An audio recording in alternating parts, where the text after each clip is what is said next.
The Adventures of Tom Sawyer. You know, honestly, I am pretty unfamiliar with Tom Sawyer.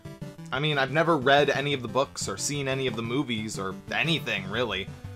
But, you know, I have a feeling that it's not really going to be that important for me to know the source material when playing this game. It's an NES game. So, just a hunch.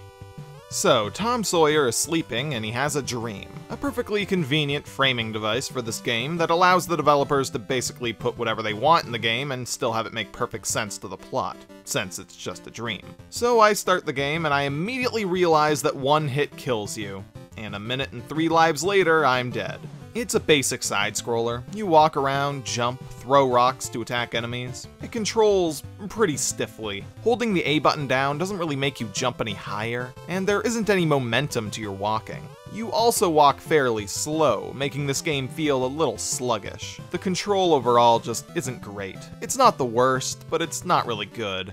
The enemies in this first level jump to avoid your rock attack, which, it's a pretty annoying thing to have the first enemy you come across in this game do. It'd probably be smarter to start off with some dumber enemies at the beginning, have you get used to your attack, and then throw some of these dodging enemies at you later. Although, maybe it doesn't matter at all, since you can just keep constantly chucking rocks at them while they jump, and once they fall back down to the ground, they'll inevitably fall into your rocks and die. Since you die in a single hit, one of the most important things in this game is to react quickly. Kill and jump over enemies once you see them, and take your time. Oh, and watch out for enemies that glitch through the floor in order to reach you. Taking my time didn't really help me there. So I reached a room that seemed to be for a boss fight, or at least a mini-boss. But the boss wouldn't appear until I shifted the screen over further. So I ran to the left, assuming that the boss would appear in the middle, and bam, he's there, right where I was heading. I'm dead, just by touching him. And also, when this giant mouse jumps up, he just disappears into thin air. It's witchcraft, I say! Oh my god, you know a game is pretty bad when you can't even get through the first level. The thing is, though, that even though I'm getting a bit frustrated, after you've played through this level a few times, you pretty much know how to get through it, and pretty easily too. It's just still not any fun. Nothing in this game feels rewarding. Nothing feels deserving of praise. You just learn that you have to take your time and keep shooting. Oh yeah, that is the golden trick to this game. There's no reason not to be constantly throwing rocks to kill enemies when they appear. Except for breaking your thumb, but that's a small price to pay in order to beat the Adventures of Tom Sawyer for the NES. Who's with me? Graphically, this game looks... okay, you know what? It's fine. Okay, it's an 8-bit game, it could definitely look a lot better, but it's passable. Okay, it's just barely passable. The graphics get switched up a fair bit. I can't really say that the game looks great, but I've definitely seen far worse on the NES. I'm feeling extremely generous today. Those fish out there... in the ocean, in the water, they look a little dead. You might want to test that water before using it for anything. Some of the bosses actually look fairly decent. Well, okay, not really, it's mostly just this one. It's probably the best drawn thing in this entire game, to the extent that I'm actually starting to question why it's so much better drawn than every other sprite in this entire game. It looks more like something from Mega Man than Tom Sawyer. Oh yeah, and by the way, I'm fighting a giant octopus. And I kick its butt. It's no biggie, no problem. Small child armed with nothing but a rock, but nah, it's fine, that's cool.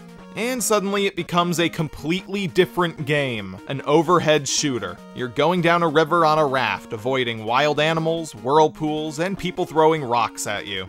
It's... well, it controls pretty slow and clunky. It's definitely not the funnest thing, but it's definitely a lot better than the side-scrolling levels. It's actually kind of fun, at least by comparison. Thing is, though, I'm pretty sure that this is the only level like this in the entire game. The best controlling, most fun, and in a way the easiest part of the game is only this one level. This gameplay style never comes back.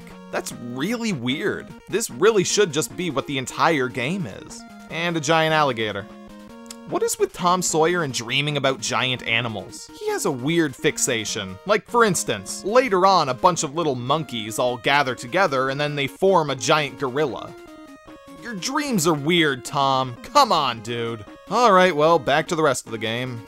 It's more of the same. Take your time, keep shooting, and whenever you have the chance, just wait and let enemies walk straight past you. This game really won't give you much trouble if you stick to this simple strategy. My thumb got sore and I stopped shooting for literally a second, and it killed me. Okay, that was my bad. The system still works. This really is one of those games where I really wish that I could just hold down the B button instead of having to press it over and over again. Oh, and that's fair. I'm walking past all these seahorses, and it's fine. 3 seahorses. They do nothing. But then the 4th seahorse shoots some water up and kills me. Of course, I should have known that would happen. Luckily, this random pelican will carry me across this section of the level. All you really have to do is spot him up there, grab on, and then enjoy the ride. Oh, but then he gets you killed. The good things in life are never free. In this case, the price is your life. I'm actually surprised. This isn't a super horrendous game. I assumed that when I picked this game to review that it would be. I mean, it's Tom Sawyer for the NES, but it's really not. I mean, it's not good. The controls are stiff, the overall design is extremely uninspired, and the graphics are bland. But even still, it's not horrendous. It's just mediocre. Tom Sawyer for the NES is mediocre. Congratulations, Tom Sawyer! I'm so proud of you! Or at least that's what I would be saying, if not for one thing that I forgot to say earlier. The music is horrible. While the graphics might not be the worst, the music kind of is. I mean, the title screen music alone, it's like a 2-second loop.